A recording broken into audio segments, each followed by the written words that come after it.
things that they're hiding, and they don't want the world to know about it. They don't want their mafia to be revealed on how they've been killing African leaders in order for them to reign and loot Africa as they want. Don't worry about that. Of course, it is the truth. They've been killing African leaders in order for them to take control of Africa. In fact, the list of African leaders that they have killed so far is too long to count. But here's only one example. This is Patrice Emery Lumumba, who's the first Prime Minister of the Republic Democratic of Congo. And he was in that title for only 4 months, from June to September 1960, before he was killed by the Western. Yes, the West assassinated him.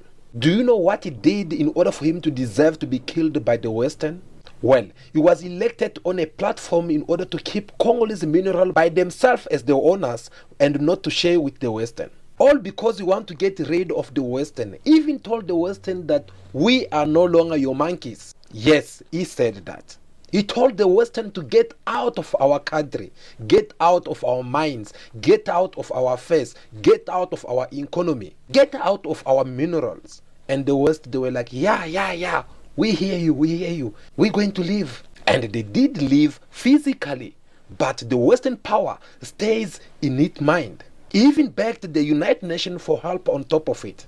Of course, they did ignore him. Then Congo decided to be in charge of its own mineral by start selling it on their place of their choice to the client of their wishes. That is what went on and dig the craziness of the Western. They decided to eliminate Lumumba. And they did so by collaborating with Belgium, who was also involved in Congolese mining. And they went on and planned on how to eliminate Patrice Emery Lumumba. So you now see on how this works. Then the United States went on and installed a puppet government. Since then, Democratic Republic of Congo never be the same again. I can go so on and so on with different countries, with different leaders that these people they had eliminated in Africa in order for them to control their mineral resource. Let's talk about Sudan.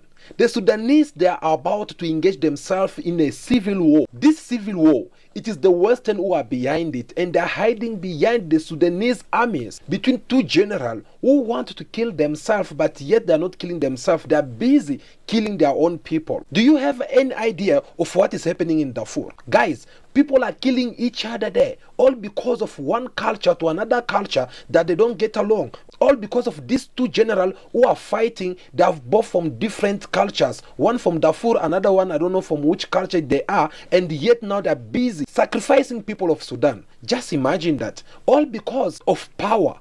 And this power is coming from the Western, who have to come and propose you with guns, with bombs, with rockets, with all things, saying that we're going to support you, we're going to supply you, as they are doing in Ukraine, of course. We're going to supply you, you're going to win, you're going to be becoming the president of this country, but you have to work for our benefit. You have to be there as our puppet. You have to do exactly what we'll tell you to do. That is the reason why you get to see people of Sudan, they are fighting. Real Africans, we don't fight. Africans, we can't fight among ourselves, because when we're fighting among ourselves, it's like we're killing ourselves. So many Africans have understood the game of the Western on how they get inside Africa and put Africans among themselves in conflict, so that them they will be able to loot and do whatsoever pleases them. That is the reason why Africans are now waking up and turning their back against the US with NATO and seek for help to Russia and China, because Africans are tired of slavery. Africans, they are now want the true independence.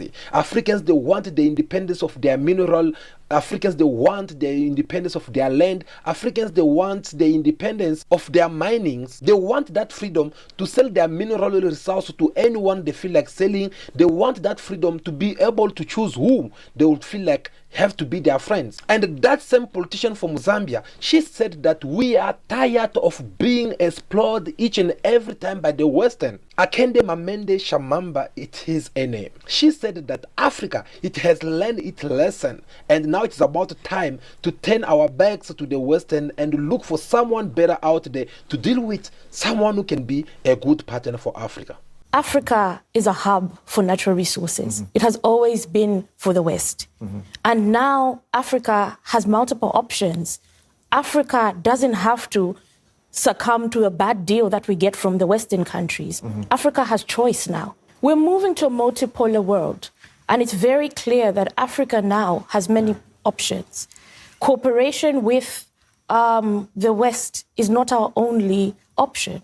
BRICS is opening doors for the African continent to say that even when it comes to financing, when it comes to infrastructure development, when it comes to a future for Africa, we've got different options today. So this doesn't sit well with the West. Hesh is from Zambia.